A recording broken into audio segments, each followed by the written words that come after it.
అందరికీ నమస్కారం. అమ్మ మాట అమ్మాయి బాట ఛానల్కి స్వాగతం. కథ చెప్పుకుందామా? చివరి వరకు విని లైక్ చేసి షేర్ చేయండి, సపోర్ట్ చేయండి.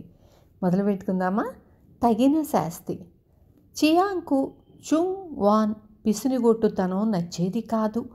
ఒకసారి చియాంగ్ వినోదపు బొమ్మల పెట్టె అద్దెకు తెచ్చుకున్నాడు. దాన్ని చూసి చుంగ్ వాన్ ఆ పెట్టెను తనకు కూడా ఒక్కసారి ఇయ్యమని అడిగాడు. దానికి చియాంగు, నువ్వు పిసినుకొట్టువు, ప్రతిఫలంగా నాకు నువ్వు సహాయం చేస్తానంటే నిన్ను బొమ్మలాట పెట్టే చూడనిస్తాను, అదైనా నువ్వు మా ఇంట్లోనే చూడాలి అన్నాడు. చుంగ్ వాన్ ఆ షరతులను ఆమోదించి చియాంగ్ ఇంటికి వెళ్ళి పెట్టెలో బొమ్మలాట చూశాడు. తరువాత ఒకసారి చియాంగ్కు నేల చదును చేసేందుకు దిమ్మెస కావలసి వచ్చింది. చుంగ్ వాన్ వద్ద దిమ్మెస ఉంది. మామూలుగా అయితే అతను దాన్ని ఇయ్యడు, కానీ బొమ్మల పెట్టె చూడనిచ్చినందుకు ప్రత్యుపకారం చేస్తానన్నాడు కనుక దిమ్మెస తీసుకునేటందుకు చియాంగ్ చుంగ్ వాన్ ఇంటికి వెళ్ళాడు. ఆ సమయంలో చుంగ్ వాన్ ఇంట్లోనే ఉన్నాడు. చుంగ్ వాన్, ఒకసారి నాకు నీ దిమ్మెస కావాలి, ఇయ్యగలవా అని చియాంగ్ను అడిగాడు. తప్పకుండా ఇస్తాను, కానీ నువ్వు దాన్ని మా ఇంట్లోనే ఉపయోగించాలి అన్నాడు చుంగ్ వాన్. చియాంగ్కు చుంగ్ వాన్ను చూస్తే చీదర పుట్టింది. అతని పిసినారితనానికి ఎలా అయినా బుద్ధి చెప్పాలని అతను అనుకున్నాడు. చుంగ్ వాన్కు ఒక మేక ఉంది. అతను దాన్ని సంతలో అమ్మాలనుకున్నాడు. సంతకు వెళ్ళాలంటే కాలవ దాటాలి. కాలవ దాటే వాళ్లకు చియాంగ్ బల్లకట్టు ఉపయోగపడుతుంది.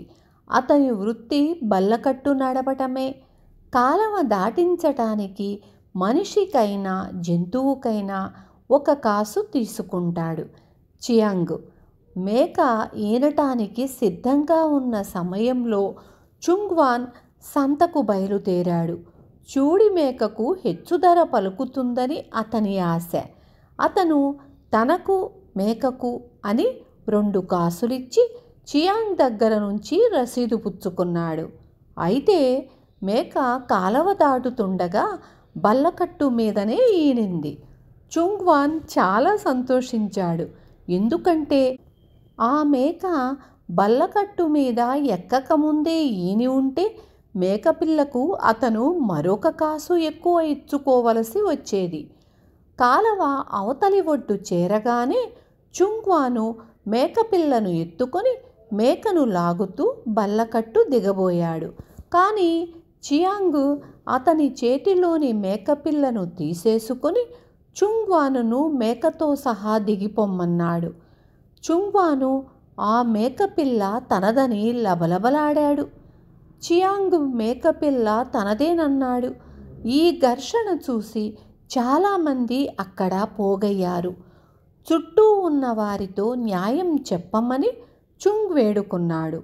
పద్దు చూసుకో, అందులో నువ్వు మేక మాత్రమే ఉన్నారు అన్నాడు చియాంగ్.